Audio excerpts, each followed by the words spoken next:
नमस्कार श्रोते हो. मी अमृता संभूस. माझ्या अमृत संवाद या यूट्यूब चॅनलमध्ये आपणा सर्वांचे सहर्ष स्वागत करते.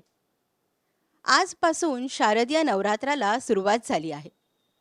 प्रत्येकाच्या घरी घट बसले आहेत. यालाच आपण घटस्थापना असेही म्हणतो. सलग 9 दिवस आपण देवीची पूजा अर्चा करतो, आराधना करतो, नैवेद्यासाठी विविध पदार्थ बनवतो. देवी म्हटलं की आपल्या डोळ्यासमोर तिची नानाविध रूपं येतात. जसं की लक्ष्मी, सरस्वती, अन्नपूर्णा, महिषासुरमर्दिनी, चंडिका, चामुंडा, दुर्गा, भवानी इत्यादी. देवी ही विविध रूपांनी नटलेली आहे. आपल्या महाराष्ट्रातच तिची 3.5 शक्तिपीठं आहेत. देवीची 2 रूपं आहेत, एक उग्र रूप आणि एक सौम्य रूप. चामुंडा, चंडिका, महिषासुरमर्दिनी ही तिची उग्र रूपं, तर अंबा, गौरी, उमा, जगदंबा ही तिची सौम्य रूपं. देवी रूपात ती असुरांचा नाश करते, तर आध्यात्मिक रूपात ती अज्ञानाचा नाश करते. आपण ज्या शहरात राहतो, जिल्ह्यात राहतो, तिथे सुद्धा एक ग्रामदेवतेचं मंदिर असतं आणि तिथल्या लोकांची श्रद्धाच असते की ही ग्रामदेवता आपल्या शहराचं रक्षण करते आहे. ह्या ग्रामदेवतेच्या छत्रछायेखाली आपण सुरक्षित आहोत. तिच्या आशीर्वादाने ह्या शहराची भरभराट होत आहे. आपल्या सर्वांची सुद्धा कुलस्वामिनी असतेच. अहो, इतकंच कशाला, आपल्या प्रत्येकाच्या घरात देवीचा वास असतो. काय तुम्हाला माहीत नाही? अहो, आपली आजी, आपली आई, बहीण, मुलगी, सून यांच्या स्वरूपात देवीचा वास हा आपल्या प्रत्येकाच्या घरात असतो. तर आजपासून आम्ही नवरात्रीतल्या नवदुर्गा या मालिकेमधून वेगवेगळ्या क्षेत्रात उल्लेखनीय कामगिरी करणाऱ्या नवदुर्गांशी संवाद साधणार आहोत. तर आजच्या पहिल्या पुष्पात आपण संवाद साधणार आहोत लेखिका, संस्कृत अभ्यासिका, व्याख्यात्या, स्तंभलेखिका, ठाण्यात राहणाऱ्या प्राध्यापिका सौ मेधा सोमणबाईंशी. नमस्कार बाई. मी नमस्कार. अमृत संवाद या यूट्यूब चॅनलमध्ये तुमचं मनापासून स्वागत करते. नमस्कार. आज नवरात्राचा प्रारंभ दिन आहे. त्यानिमित्त आपल्या सर्वांना शुभेच्छा देते आणि त्यानंतर आता आपण देवीविषयक संवाद साधूया. नक्कीच. बाई, माझा पहिला प्रश्न आहे की नवरात्र हा जो उत्सव आहे, सण आहे, तो साजरा करण्यामागचा हेतू काय? आपला भारत देश हा सण उत्सवांचाच देश आहे आणि आपल्या भारतात शेती हा प्राधान्याने चालणारा व्यवसाय पूर्वापार चालत आलेला आहे.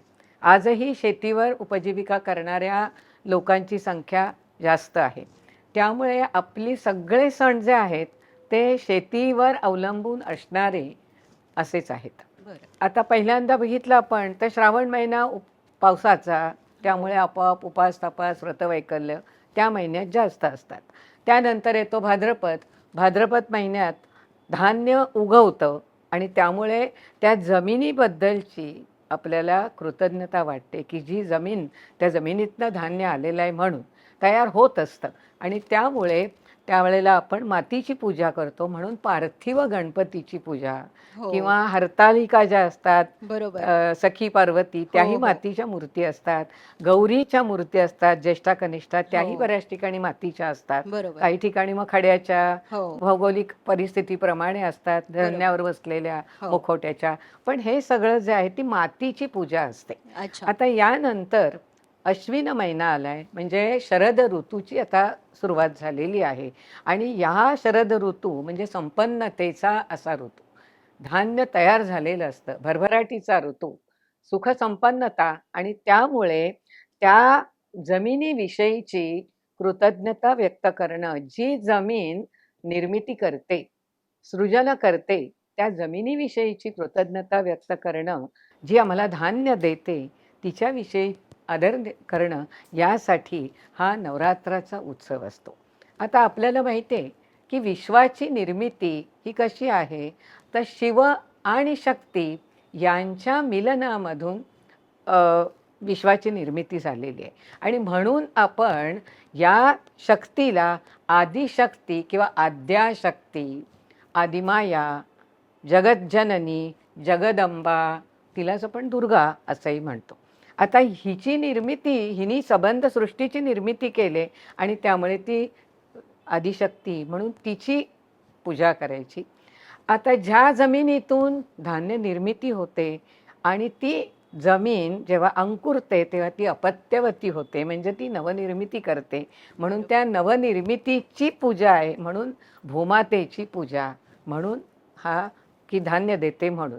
आणि तिसरं म्हणजे स्त्री ही सुद्धा निर्मिती करत असते, बरोबर. अपत्याला जन्म देते. हो. आणि त्यामुळे स्त्रीचाही सन्मान आपण नवरात्रात करत असतो. मग कधी कुमारिका पूजन, हळदी कुंकू समारंभ, सवाष्ण पूजन, अशा तऱ्हेने वेगवेगळ्या प्रकारांनी आपण स्त्रीचाही सन्मान करतो. आणि तू आत्ता म्हटलंस तसं घरामधल्या प्रत्येक स्त्रीचा सन्मान या निमित्ताने व्हायला पाहिजे. व्हायला. आणि हा आनंदाचा सण आहे.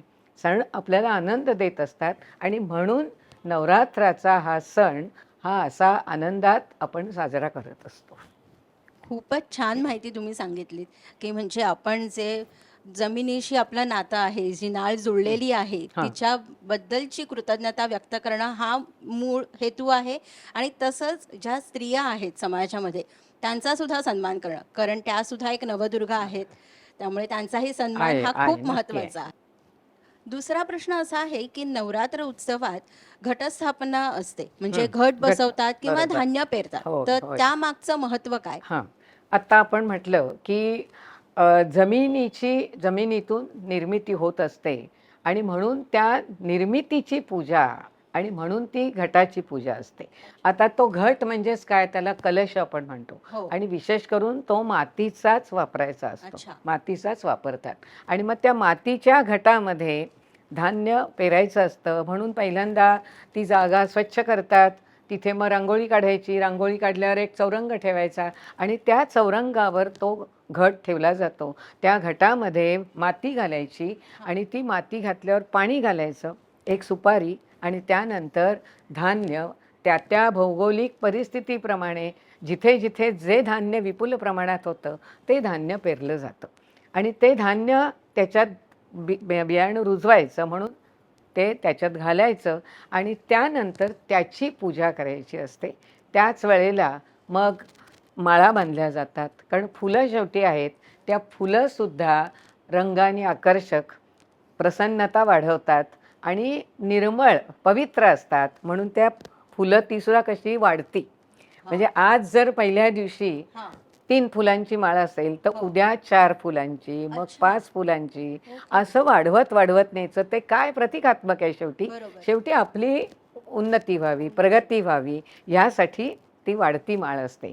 नंतर तिथे नंदादीप. आपल्याकडे नंदादीपाचं महत्त्व फार आहे. म्हणजे निरांजन आणि समई हो. हे अगदी प्रसन्नतेचं आणि पावित्र्याचं असं एक ते प्रतीक आहे. आणि त्यामुळे प्रत्येक ठिकाणी आपल्या पूजेच्या वेळेला निरांजन, समई असतेच. म्हणून तो नंदादीप तिथे असतो.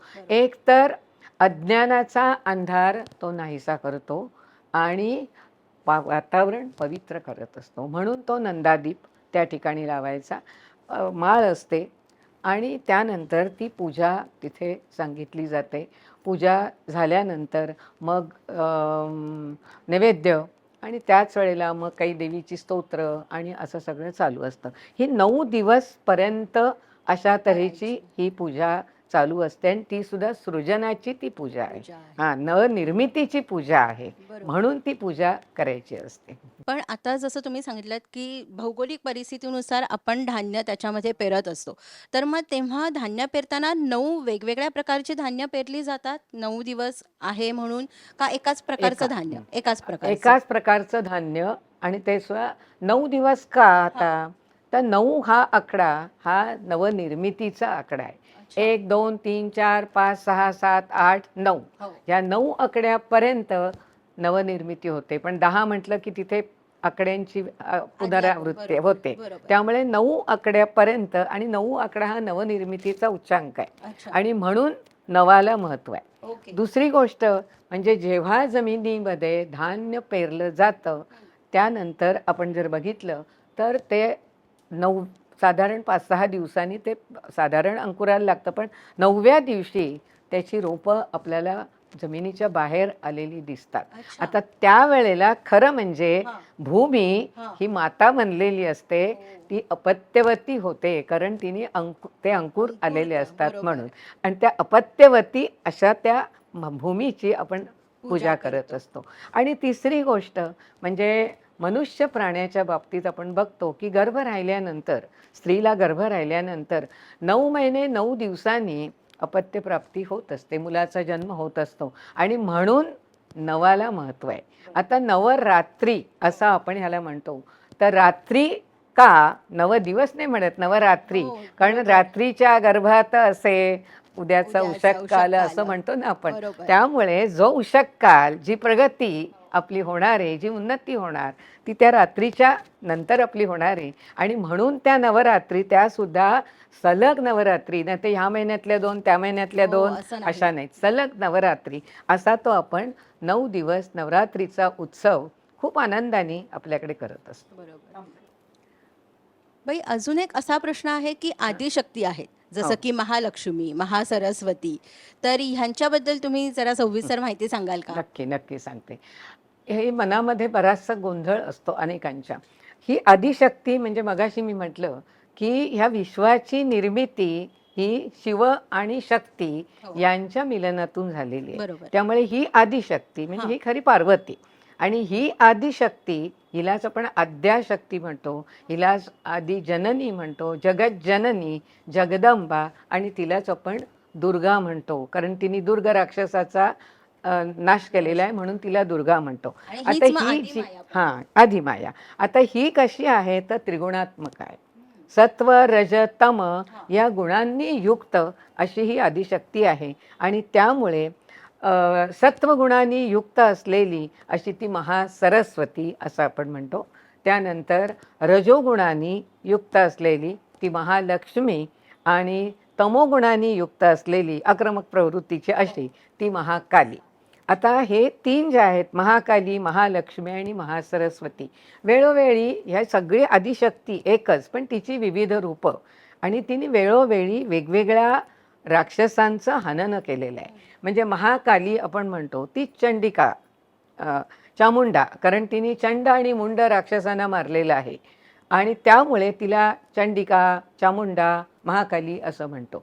महालक्ष्मी जी आहे, ही महालक्ष्मी हिने महिषासुर राक्षसाचं मर्दन केलेलं आहे म्हणून तिला महिषासुरमर्दिनी महालक्ष्मी असं म्हणतो. आणि महासरस्वती हिने शुंभ आणि शुंभ राक्षस, शुंभ आणि निशुंभ राक्षसाचा वध केलेला आहे आणि म्हणून तिला महासरस्वती असं आपण म्हणत असतो. आणि या ज्या राक्षसांचा हनन करणाऱ्या या देवता, आणि याच नंतर आपण नवदुर्गा, त्यांचीच रूपं आणखी जी आहेत ती नवदुर्गांच्या याच्यात आपल्याला बघायला मिळतात. नक्कीच. खूपच छान माहिती सांगितलीत, कारण एवढं विस्तृत कोणालाच माहिती नसतं की कुठल्या देवीनी कुठल्या राक्षसाचा संहार केलेला आहे, नाश केलेला आहे, आणि त्याच्यामुळे त्या देवीचं महत्त्व हे वेगळं आहे. जसं आत्ताच तुम्ही उल्लेख केलात की नवदुर्गांबद्दल मी सांगेन, तर आपल्या जेव्हा आपण नवरात्र साजरा करतो तर तेव्हा प्रत्येक दिवशी प्रत्येक देवी बरोबर आहे. असते. हो, हो. शैलपुत्री आहे, स्कंद देवी आहे, आहे, तर हो. त्या देवींबद्दल हां. ऐकायला आवडेल. आता ह्या ज्या नवदुर्गा आहेत त्या खरं म्हणजे महाकाली, महालक्ष्मी आणि महासरस्वती यांचीच ती रूपं आहेत. अच्छा. हां, त्यांचीच रूपं आहेत. ओके. म्हणजे ह्या 3 देवी आहेत, त्यांचे आणखी 2-2 रूपं जी आहेत ती मिळून सगळ्या नवदुर्गा होत असतात. म्हणजे आता आहेत सगळ्या खऱ्या मुळात पार्वती देवीच खरी, हो, अच्छा. पार्वतीच, हां. परंतु पार्वतीची ही वेगळी सगळी रूपं. रूपं. म्हणजे शैलपुत्री ही इच्छा पूर्ण करणारी आहे. अच्छा. शैलपुत्री. आता शैल म्हणजे पर्वत, बरोबर. पार्वती ही हिमालय कन्या आहे. हो. आणि त्यामुळे हिमालय कन्या, आणि ती म्हणून भूमाता, म्हणून भूमातेची पूजा आपण करतो. त्यामुळे शैलपुत्री, ब्रह्मचारिणी, आणखी हां. एक दुसरं रूप, तर ही मोक्षदायिनी आहे, मोक्ष देणारी अच्छा. अशी आहे. तिसरी म्हणजे चंद्रघंटा. ती हां. चंद्रघंटा आहे जी सर्व पाप नाहीशी करते आणि कुठच्या काही बाधा असतील त्या नष्ट करत असते. त्यानंतर एक कुष्मांडा. ती ही अच्छा. कुष्मांडा देवी जी आहे ती विविध प्रकारचे आजार वगैरे कोणाला होत असतील हां, तर त्या आजार ती किंवा सांसारिक जी काही दुःख असतील हां. ती नाहीशी करत असते. त्यानंतर आहे स्कंदमाता. हो, ही शुभ्र वर्णाची आहे. ही स्कंद म्हणजे माहिती आहे की पार्वतीची 2 मुलं, एक गजानन हो. आणि एक स्कंद. त्यामुळे हा स्कंद म्हणजेच कार्तिकेय कार्तिकेय. आणि तो देवांचा सेनापती अतिशय हो. पराक्रमी. त्यामुळे ही स्कंदमाता आणि ही सांसारिक बंधनातून आणि इतर जी काही हे असेल त्याच्यातून माणसाला मुक्त मुक्त करत असते, करते. आनंद देत असते. त्यानंतर आहे कात्यायनी.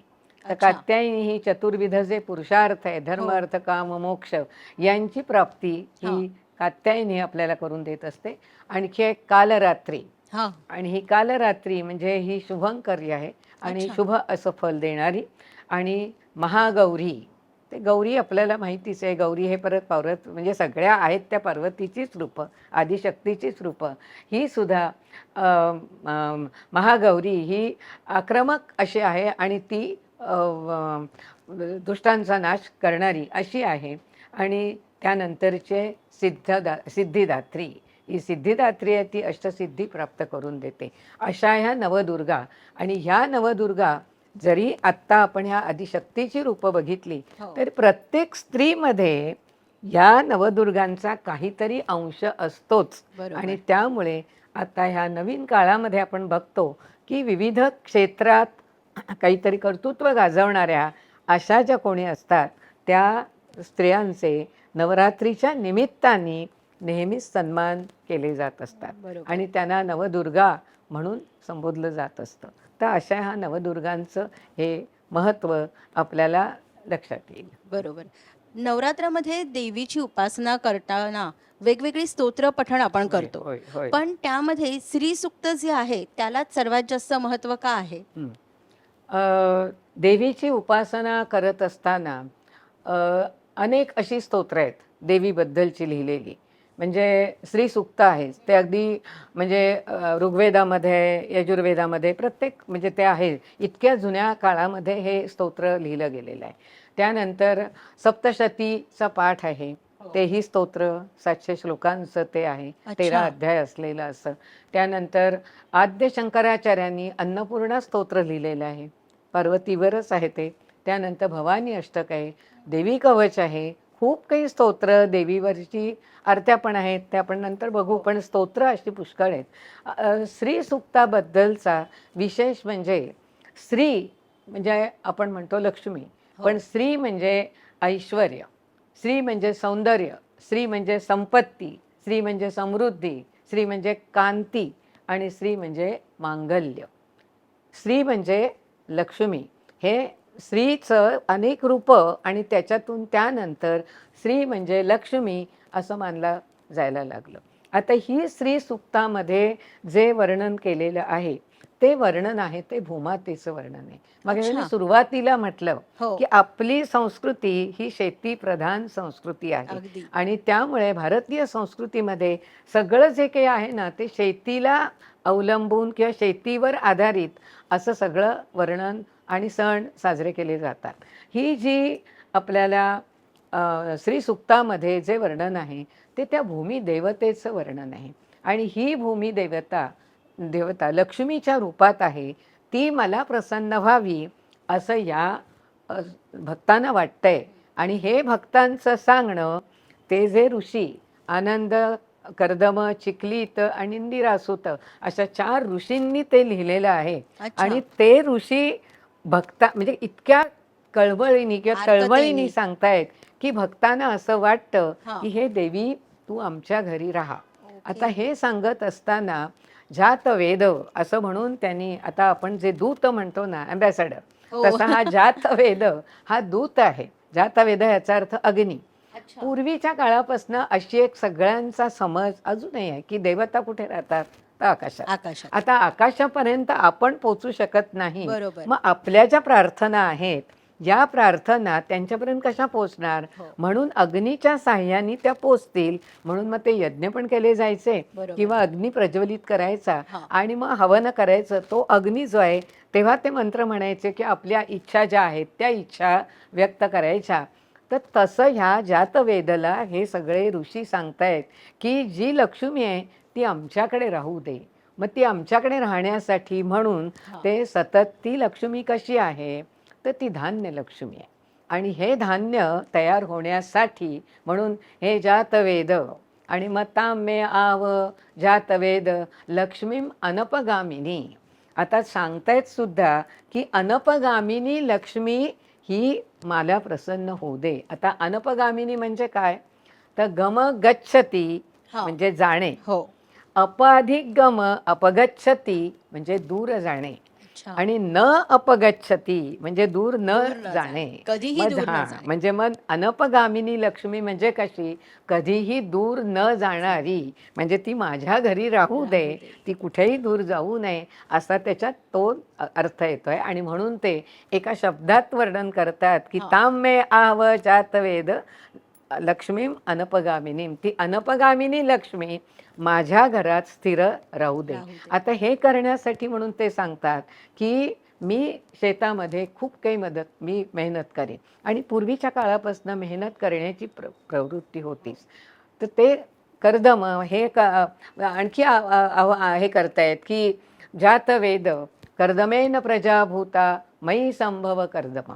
आता त्या श्री सुक्तातच एक वर्णन आहे की कर्दमेन प्रजाभूता. कर्दम ह्याचा अर्थ कर्दम म्हणजे चिखल अच्छा. आणि दुसरा अर्थ कर्दम म्हणजे कर्दम ऋषी. हां. आता कर्दम चिखल मला तो असं सांगतोय की कर्दम माझ्या घरी राहू दे, म्हणजे शेतातच बाजूलाच हो. घर असायचं. तर बरोबर. हा कर्दम म्हणजे हा चिखल माझ्या जमिनीत जर असेल तरच माझी जमीन ही होणार आहे, सकस राहील. अपत्यवती होणार आहे. बरोबर. आपण ज्या वेळेला आता दूरचित्रवाणीवरून ज्या वेळेला भेगा पडलेल्या जमिनी आत्ता बघतो तेव्हा आपल्याला लक्षात येतं की कोरड्या जमिनीत कुठेही पिकं येणार नाहीत. वेदकाळामध्ये हे ऋषी सांगतायत की कशी जमीन पाहिजे, तर कर्दमेन युक्त चिखल असलेली जमीन म्हणजे कसा पाहिजे, पाऊस पडायला पाहिजे किंवा जलाशय माझ्या शेताच्या जवळ असू दे जवळ की असू दे. ज्याच्यामुळे माझं सगळं शेत हे जमीन ओली राहील आणि ती ओली जमीन असेल तर माझ्या शेतामध्ये धान्य येईल. बरोबर. आणि ते धान्य आलं की ती धान्य लक्ष्मी माझ्या घरात राहू दे. मग कर्दम म्हणजे काय, आणखी ऋषी, हं. कर्दम ऋषी. आणि हे कर्दम ऋषी म्हणजे लक्ष्मीपुत्र आहेत.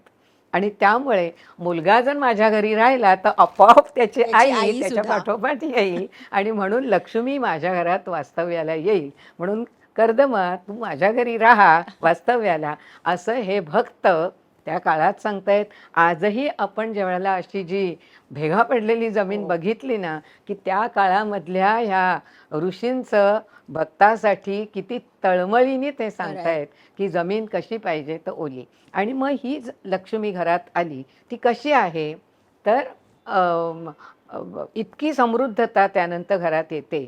आणि म्हणून मग ही धान्य लक्ष्मी आहे, धनलक्ष्मी आहे, कीर्तिलक्ष्मी आहे, शौर्यलक्ष्मी आहे, धैर्यलक्ष्मी आहे, विजयलक्ष्मी आहे, विद्यालक्ष्मी आहे आणि राज्यलक्ष्मी सुद्धा आहे. म्हणजे लक्ष्मीची ही 8 रूपं आपल्याला या सुक्तामधून आपल्या लक्षात येतं. म्हणजे ह्याच अष्टलक्ष्मी का? ह्या अष्टलक्ष्मी. अच्छा. आता ह्याचं सुद्धा वर्णन की माझ्याकडे राहा आणि मी काम करीन आणि मी एकटा नव्हे तर मला मग गाई दे, मला बैल दे किंवा माझ्या घरात घोडे असू देत. घोड्यावरनं त्यावेळेला काही दळणवळणाची दुसरी साधनं नाहीत, लांब जायचं म्हणजे घोड्यावरनं जायचं.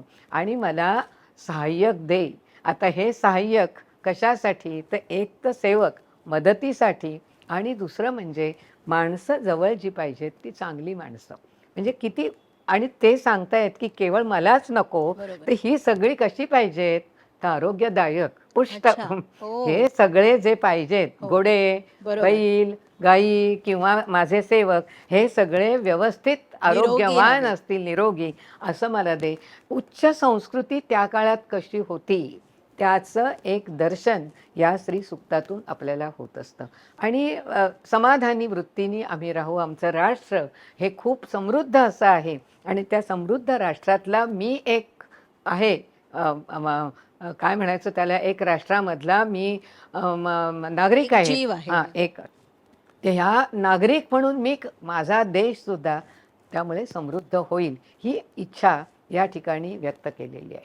तर असं हे देवीच्या स्तवन करताना राष्ट्राबद्दलचा अभिमान हा त्या ठिकाणी सुद्धा आपल्याला दिसून येतं. श्री सूक्त ही अशा रीतीने देवीच्यासाठी म्हटलं जात असतं आणि त्याच्यात खूप काही आपल्याला सामाजिक भान त्याच्यात आपल्याला दिसून मिळतं. येतं. हं. म्हणजे पूर्वीच्या काळी जो ऋषींनी अभ्यास केलेला होता अभ्यास होय तो होय किती दूरगामी विचार करून अभ्यास केलेला होता की जे आत्ताच्या आत्ताच्या काळात सुद्धा काळाला आपल्याला ते सुद्धा पटतंय. पटतंय पण मग खरंच जे आहे. श्रीसुक्त असतं त्याचं आपण रोज सुद्धा पठण केलेलं अगदी चालतं. अगदी रोजच्या रोज खरं म्हणजे म्हणावं हा. की ज्याच्यामुळे आपल्याला लक्ष्मीचा वरद असतं किंवा सगळ्या ह्या अष्टलक्ष्मी बरोबर. ह्या सगळ्या आपल्याला त्यांचा त्यांचा आशीर्वाद आपल्यावर आशीर्वाद असा. आपल्याला मिळेल. आणि आपल्याला माहिती आहे की ह्या अष्टलक्ष्मी प्रत्येक स्त्रीमध्ये काही ना काहीतरी आहे. अगदी म्हणजे खरं. कीर्तिलक्ष्मी, हो. कीर्ती रूपानी अनेक स्त्रिया आता आपल्याला राहिलेल्या दिसतात. अहिल्याबाई नक्कीच. होळकर हो. किती लोकांसाठी त्यांनी केलेलं आहे. एक खरं म्हणजे राज्यकर्ती असून साधी आपण त्यांचे फोटो बघतो, पांढरी साडी आणि रुद्राक्षाची माळ, ह्याच्या पलीकडे त्यांच्या डोक्यावरनं पदर. पण ही राज्यकर्ती असून लोकांसाठी त्यांनी शेतीचं तर बरीच प्रगती केलीच, परंतु त्यापेक्षाही घाट बांधले, सगळ्या नद्यांना घाट बांधले, रस्ते चांगले बांधले त्या काळात सुद्धा, आणि न्यायी वृत्तीने राहत होत्या. म्हणजे हे आणखी त्यानंतर राज्य लक्ष्मी आपण म्हणतो की 4व्या-5व्या शतकामध्ये प्रभावती गुप्त घराण्यातली, खरं म्हणजे ती स्त्री पती निधनानंतर बऱ्याच स्त्रिया अशा निराश होतात, आता मी काय, मी दुबळी झाले. पण तिने मुलाच्या नावाने राज्य करायला सुरुवात केलं. मोठा मुलगा लढाईवर गेला, तो लढाईत मारला गेला, तरी ती निराश नाही झाली, धाकट्या मुलाच्या नावाने राज्य करायला लागली. आणि त्यानंतर जवळजवळ 17 वर्ष प्रभावती गुप्तांनी राज्य केलं आणि इतकं समृद्ध संपन्न असं तिचं त्यावेळचं राज्य असं होतं. म्हणजे अशा अनेक स्त्रिया आपल्याला दिसतात.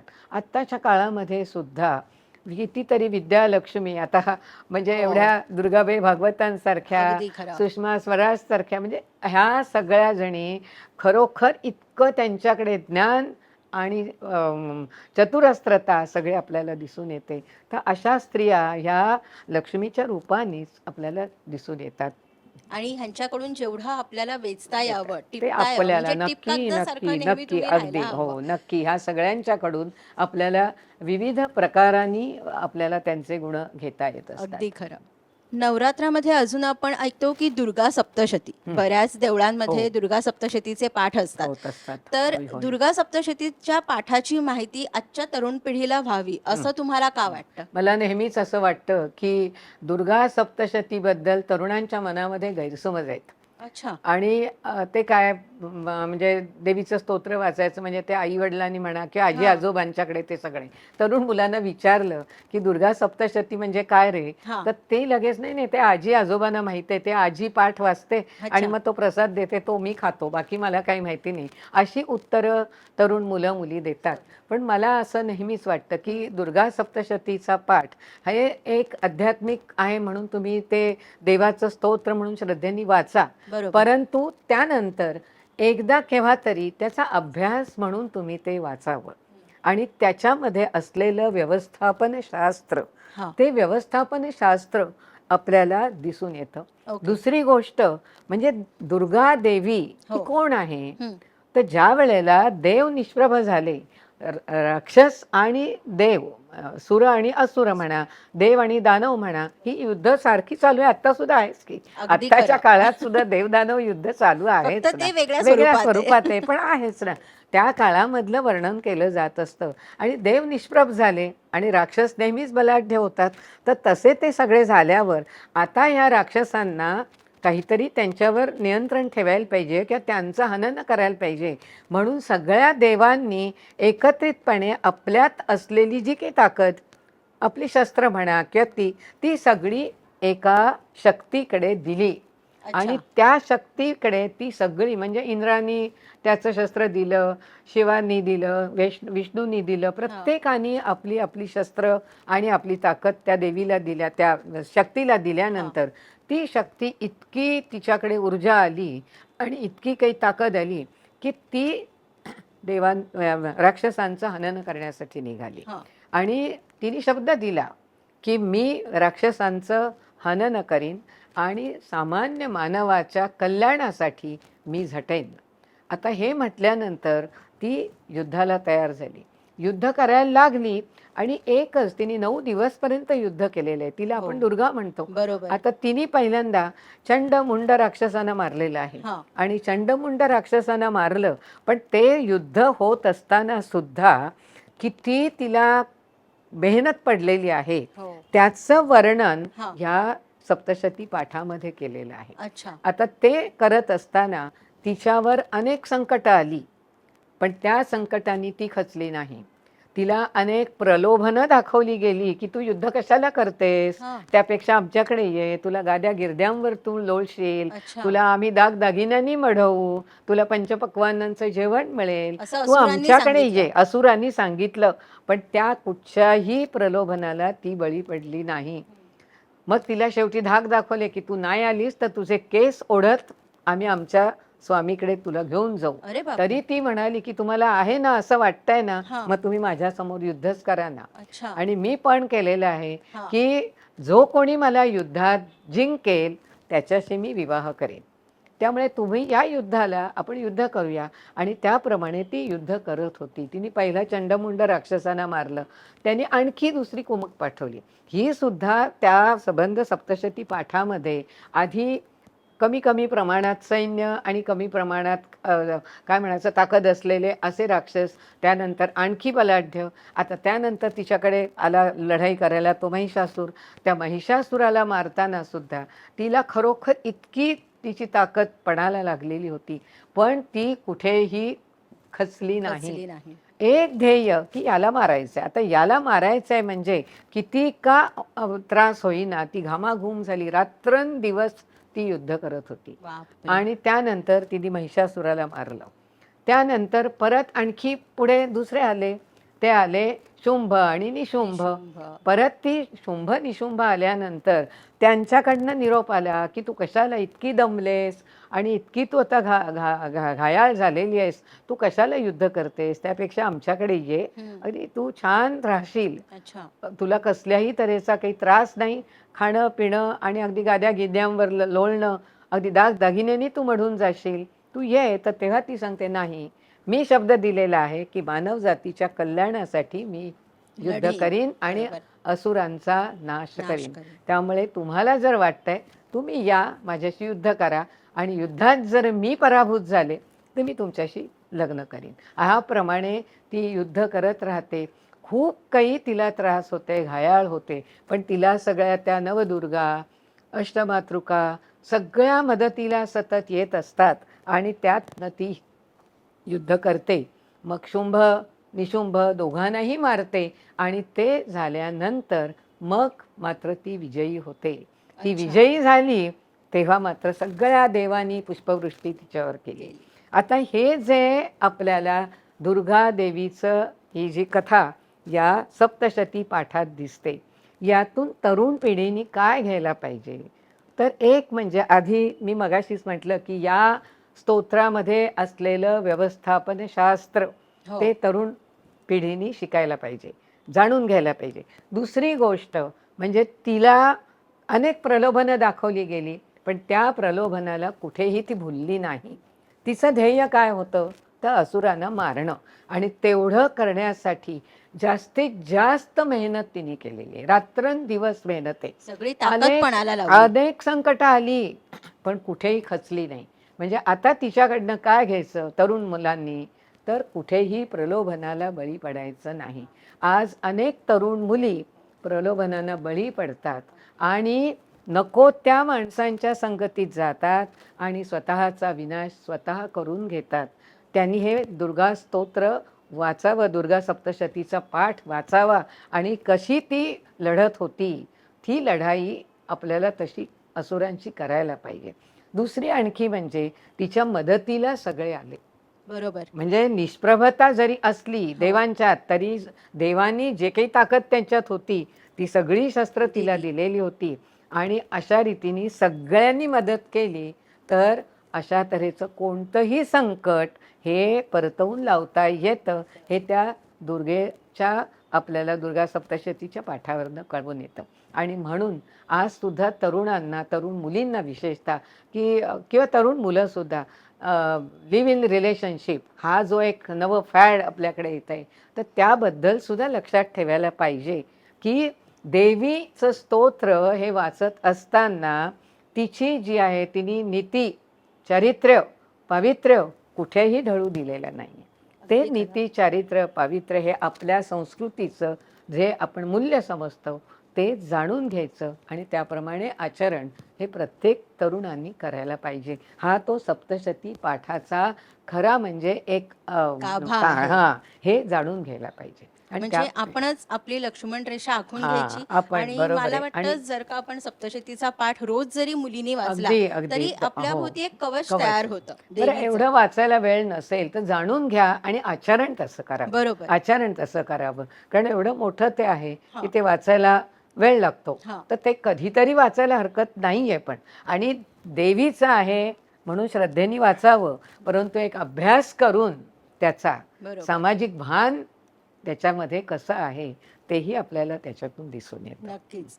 रोज जरी शक्य नसेल तरी श्रोते हो, तुम्ही नवरात्रीमध्ये जर का 9 दिवस ते वाचायचं ठरवलं तरी म्हणजे पण. एक दिवस एक पाठ, हां, दुसऱ्या तसंही दिवशी दुसरा, करणारे लोक, तसंही तुम्ही तसेही करू करणारे, शकता. तसेही करणारी अनेक माणसं आहेत. एका दिवशी सगळेच्या सगळे पाठ करणारा, म्हणजे असं संपूर्ण सगळं सप्तशती पाठ एका दिवशीच करणारे असेही लोक आहेत. काही वेळेला गुरुजींच्या कडून करून घेतात. बरोबर. पण माझं म्हणणं असं आहे की स्वतः ते वाचावं आणि ते असं वाचावं की ते समजलं पाहिजे समजलं आणि पाहिजे. त्याचं आचरण आपल्याकडून झालं पाहिजे. खरंच. जो आणि ह्या बोध घ्यायचा सप्तशती आहे. पाठासारखंच अन्नपूर्णा स्तोत्र हां. आद्य शंकराचार्यांनी हो. लिहिलेलं आहे. आणि ते स्वतः काशीला पुष्कळ काळपर्यंत राहत होते. हं. आणि त्यावेळेला ते काशी विश्वनाथाचं दर्शन जसे घ्यायचे तसे अन्नपूर्णेचं पण दर्शन घ्यायचे. अच्छा. आणि ही अन्नपूर्णा म्हणजे कोण, तर शिवाची पत्नी पार्वती. पार्वतीच. आणि त्या पार्वतीचं दर्शन घेतल्याशिवाय ते कधी दुसऱ्या कशाला सुरुवातही करत नसत.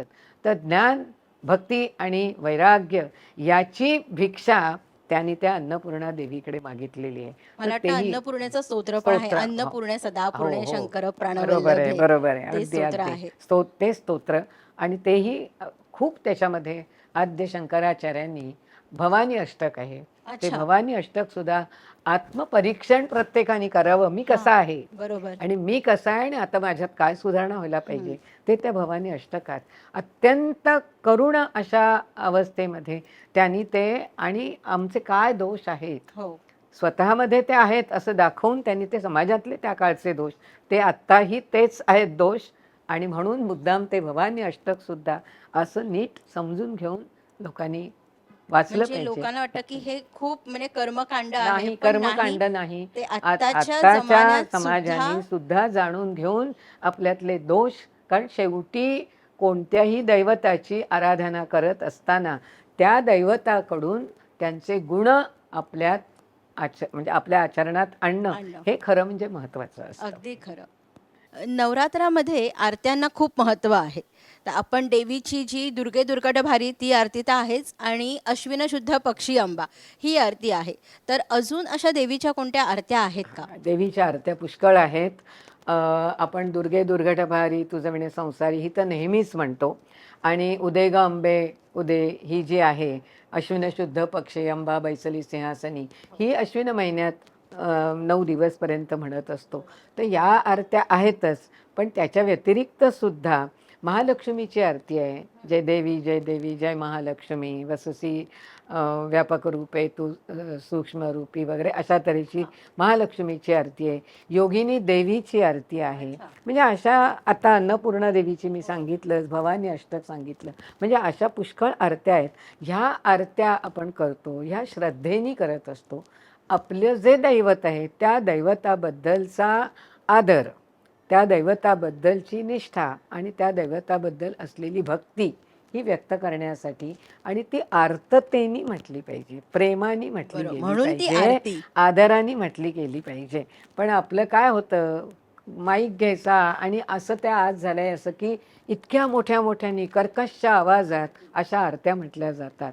तर त्या आरत्यांना सुद्धा इतक्या चांगल्या चाली लावल्या आहेत, चाली त्या आहेत. इतक्या प्रासादिक आहेत. खरं म्हणजे खरंच. ज्यांनी ज्यांनी त्या रचलेल्या आहेत हो. त्या आपल्या संत महंतांनी रचलेल्या. आता गणपतीची आरती समर्थ रामदासांनी रचलेली आहे, रचलेली आहे. ही दुर्गे दुर्गडभारी नरहरी सोनारांनी हो. रचलेली. म्हणजे अशा ज्या सगळ्या आरत्या आहेत, बरोबर. तर ह्या सगळ्या ज्या आरत्या ह्या अतिशय सात्विक आहेत. भक्तिभावानी, सात्विक वृत्तीनी अशा म्हणायला पाहिजे, एकाग्र मनाने म्हणायला पाहिजे. अगदी आणि खरं. आरत्या म्हणणं किंवा स्तोत्र म्हणणं, या स्तोत्र म्हणण्याने आणि आरत्या म्हणण्याने देव प्रसन्न होतोय किंवा देवी प्रसन्न होते असं अजिबात नाही.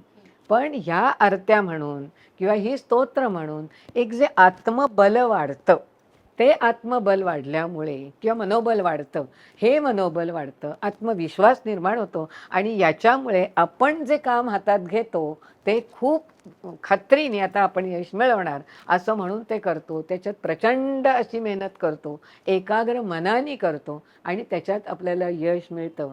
आपल्याला वाटतं की देवीमुळे मिळालं, पण खरी म्हणजे ती आपली एकाग्र मनाने केलेली ती सेवा किंवा ते काम हे आपल्याला यश देत असतं. आणि म्हणून त्या आरत्या किंवा स्तोत्र ही त्यासाठी मनोबल वाढण्यासाठी, मन एकाग्र होण्यासाठी बरोबर. करायचं. म्हणजे आपण त्याला मानसिक असं टॉनिक म्हटलं हो, तरी बरोबर. हरकत नाही आहे. ते की बरोबर.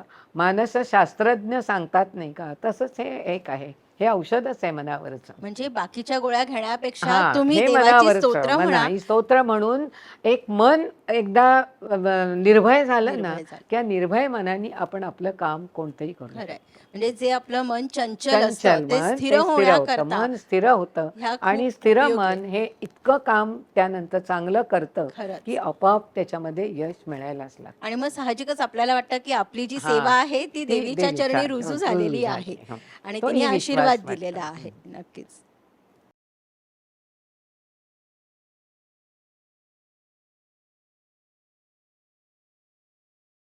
हां.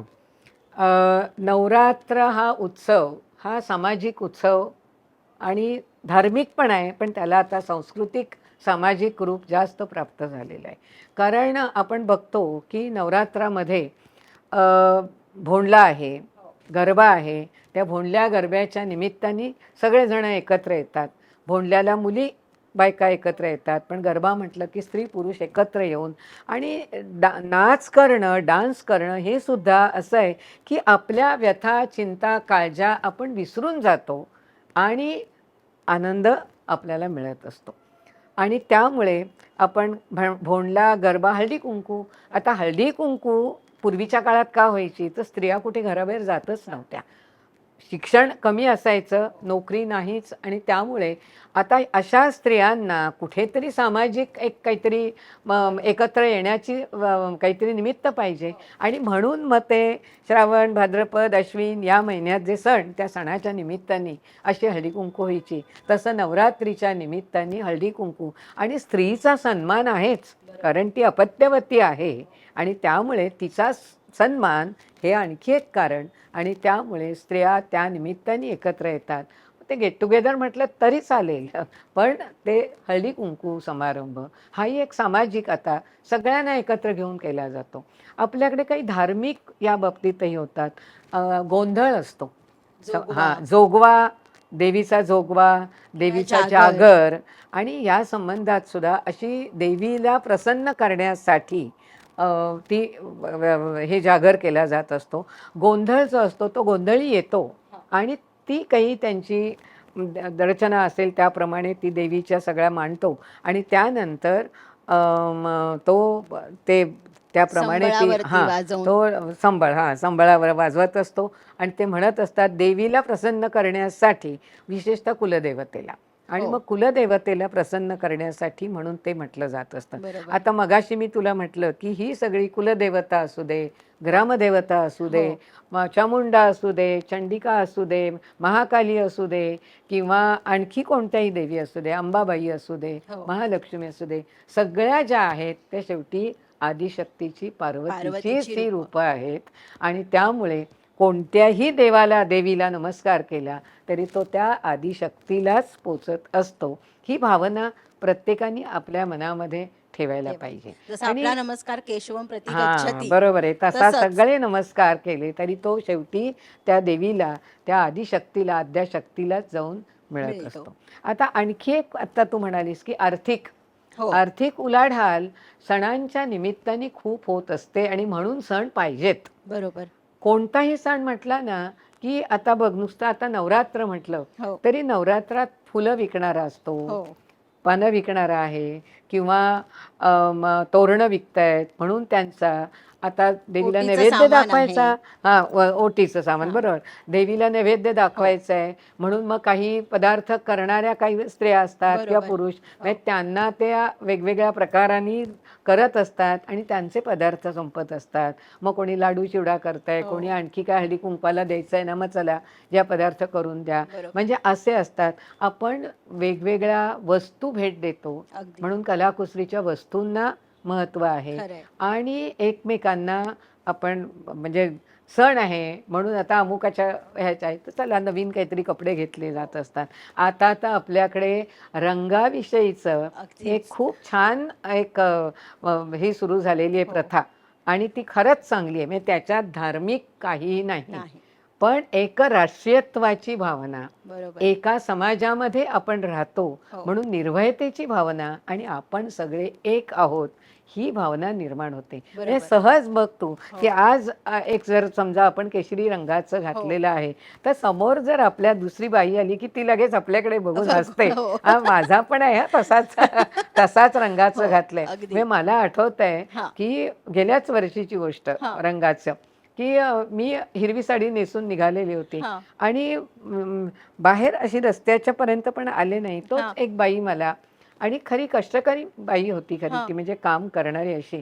पण ती माझ्याकडे बघून हसली, मी पण हसले. हां. माझी पण हिरवी साडी मी नेसले. म्हणजे हा जो एक आहे ना, हो. रंग मी आज तुमचा माझा रंग एक एक आहे. आहे. ही एक म्हणजे काय म्हणायचं त्याला एकात्मकता, एकोपाची भावना, एकरूप आपण होतो एकरूपता. आणि समानता आहे. तिथे बरोबर. भेदाभेद आपण आपण विसरतो. विसरतो. जातीभेद, धर्मभेद, काहीच कसलेही नाही. पंथभेद कसलेही नाही आणि सगळे आपण एक आहोत एक ह्याची आहोत. आणि भीती वाटत नाही. अशा बरोबर. वेळेला की अरे हे सगळे आपलीच माणसं आहेत. आपलीच माणसं आहेत. त्यामुळे हे रंगाचं हे स्तोम नाही, हे खरंच फॅड नाही. नाही. उलट हे अशा तऱ्हेने आवश्यक असं आहे की एकोपा ज्याच्यामुळे वाढवण्याकरता. एकोपा वाढणं आणि सगळे आम्ही आनंद घेतोय. खरंय. ही जी भावना आहे समानतेची ती भावना या रंगामधून सुद्धा निर्माण होत आणि असते हल्ली स्त्रियाच नाही तर पुरुष पुरुषही सुद्धा हां, त्याच पुरुष रंगाचे सुद्धा कपडे त्या त्या घालतात. रंगाचे कपडे घालतात आणि ते खरंच छान नाही. अगदी. खरंच छान दिसतं आणि ते अगदी आनंद होतो असं बघून आणि सुद्धा. आनंदाने फोटो सुद्धा हां, आपण फोटो बघतो दुसऱ्या काढतो दिवशी आणि पेपरमध्ये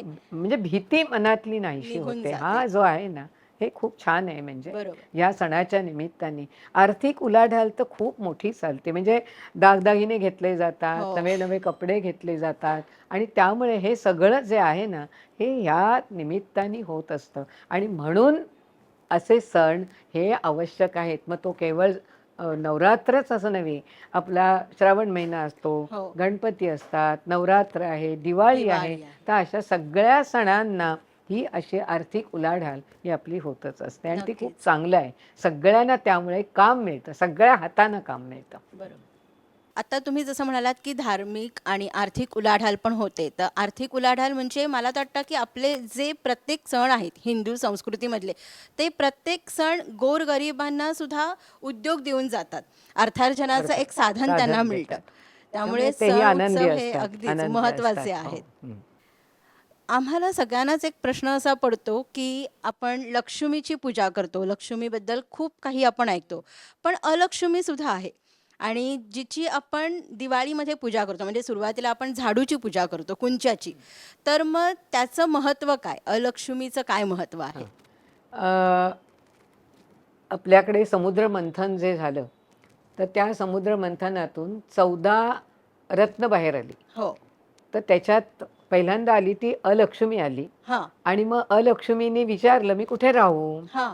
तर त्यावेळेला त्या अलक्ष्मीला कोणी जवळ करे नाहीत, कारण ती अशी केस पिंजारलेली, हां, भकास चेहऱ्याची हां, आणि अशी सगळी बघितल्यानंतर हां, मग तू जिथे कचरा आहे, घाण हां. आहे, राग आहे, चीड आहे, असूया आहे, त्या ठिकाणी तू जा.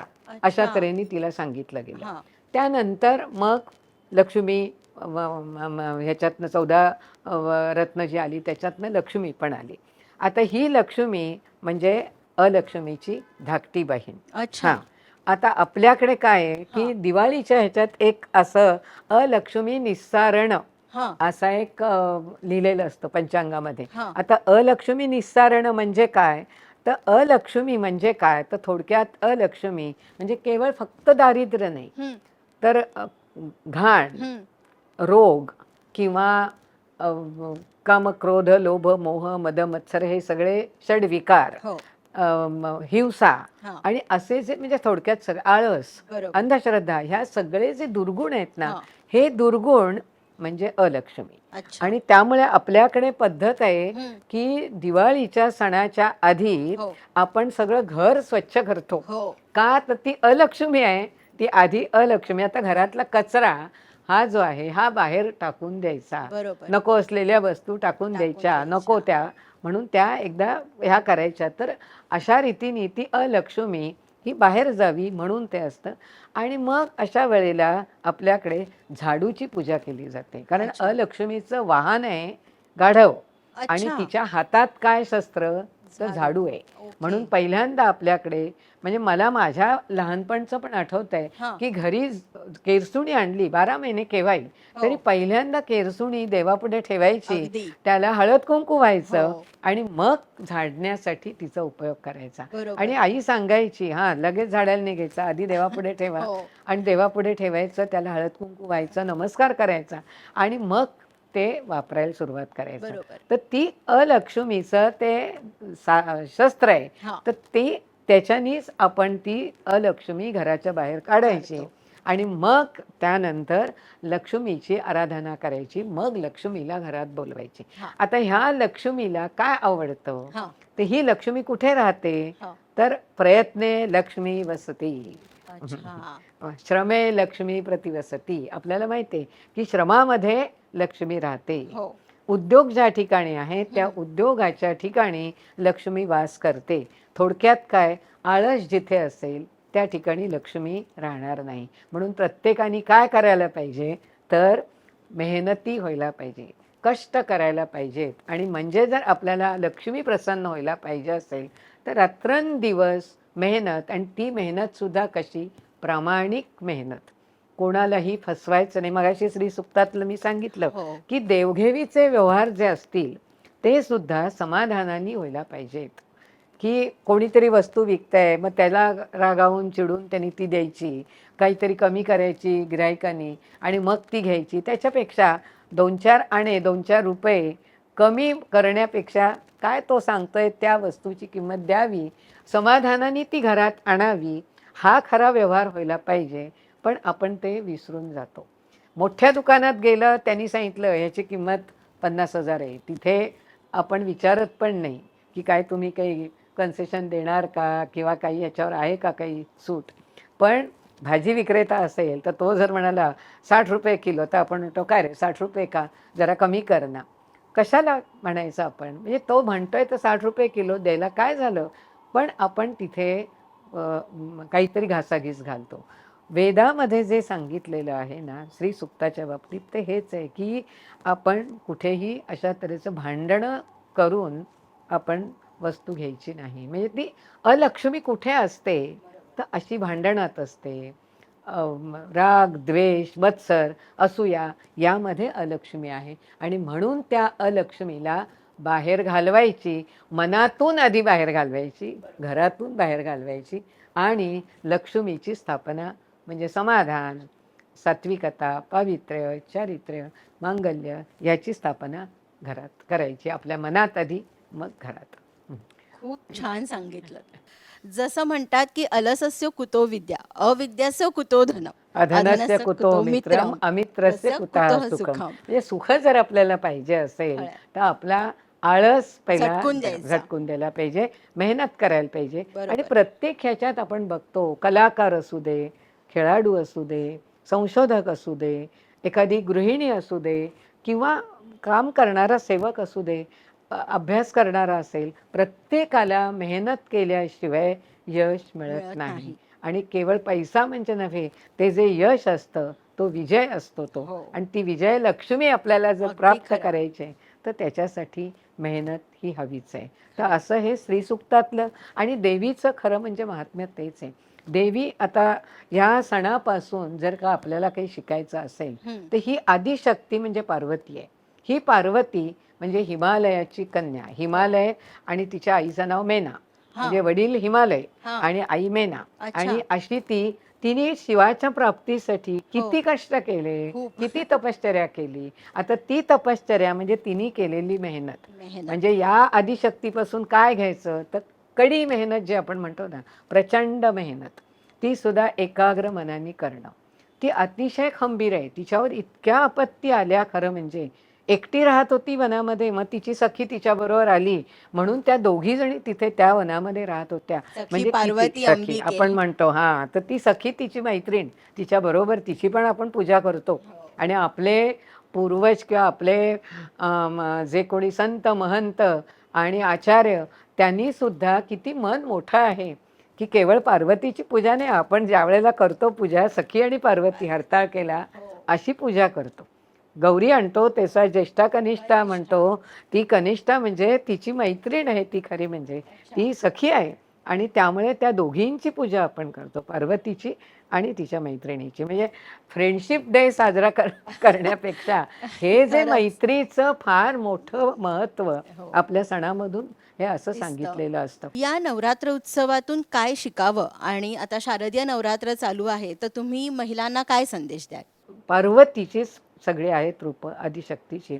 पार्वती इतकी निश्चयी आहे, खंबीर आहे. तर ती खंबीरता प्रत्येकाकडे यायला पाहिजे, प्रत्येक स्त्रीकडे यायला पाहिजे, सगळ्याच मानवांकडे यायला पाहिजे. तिच्यापासून काय घ्यायचं, तर ती अतिशय खंबीर आहे, निश्चल आहे, कुठेही चंचलता तिच्या मनामध्ये नाही. आणि म्हणून मेहनत, स्थिरता आणि खंबीरता, दैन्य तिच्या मनामध्ये नाहीच आहे कुठे. त्यामुळे आपल्या मनातलं दौर्बल्य जे आहे ते दौर्बल्य काढून टाकायचं. आणि येईल, प्रसंग येतातच. काही दरवेळेला सगळंच काही सुखाचं मिळतं असं नाही. काही दुःख, वेदना, आजार, व्यथा, संकटं आली तरी घाबरून जायचं नाही. तर त्याप्रमाणे आपण मेहनत करत राहायचं, प्रसंगाला धैर्याने तोंड द्यायचं. धैर्य लक्ष्मी आपण म्हणतो, हो. ते धैर्य दाखवायचं. आणि या देवीपासून हे शिकायचे. आणि त्यामुळे या देवीचा उत्सव करत असताना आपण ही देवी ही आपल्यामध्ये कशा रीतीने तिचा सगळा संचार व्हायला पाहिजे. खरं म्हणजे संचार होणं याचा अर्थ तिचे जे गुण आहेत ते सगळे गुण आपल्यामध्ये आपल्यात आले यायला पाहिजेत. हवे. आणि आपण आनंदाने जगणं आणि इतरांना आनंदाने जगायला संधी देणं, हे खरं म्हणजे सणाचं महत्त्व. ते ह्या देवीच्या सणातनं, नवरात्रीच्या सणातून आपल्याला दिसून येतं. आणि ते आपण आता सगळ्यांनी खरं म्हणजे शिकायचं आहे. बरोबर. या देवी सर्वभूतेषु बुद्धिरूपेण संस्थिता. नमस्तस्यै नमस्तस्यै नमस्तस्यै नमो नमः.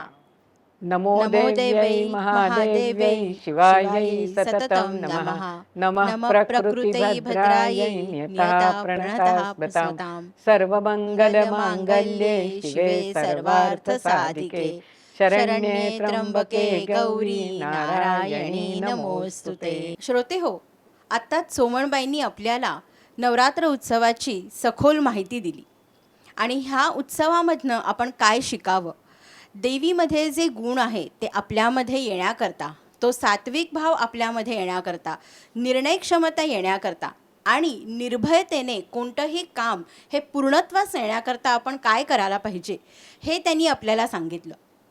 सोमणबाई, तुम्ही अमृतसंवाद या यूट्यूब चॅनलवरती वेळात वेळ काढून आलात आणि इतकी सुंदर माहिती श्रोत्यांना दिलीत, त्याबद्दल मी अमृतसंवादतर्फे तुमचे आभार मानते. आणि मला या ठिकाणी बोलावलं त्याबद्दल मीही अमृतसंवादचे आभार मानते, धन्यवाद देते. आणि हा श्रोते हो, आपली त्रिसूत्री मात्र विसरू नका.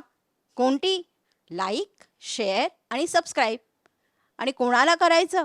अहो अमृत संवाद या यूट्यूब चॅनलला, जेणेकरून आमचे नवीन व्हिडिओ तुमच्यापर्यंत लगेच पोहोचतील. तर उद्या भेटूया एका नवीन नवदुर्गेसह. तोपर्यंत धन्यवाद.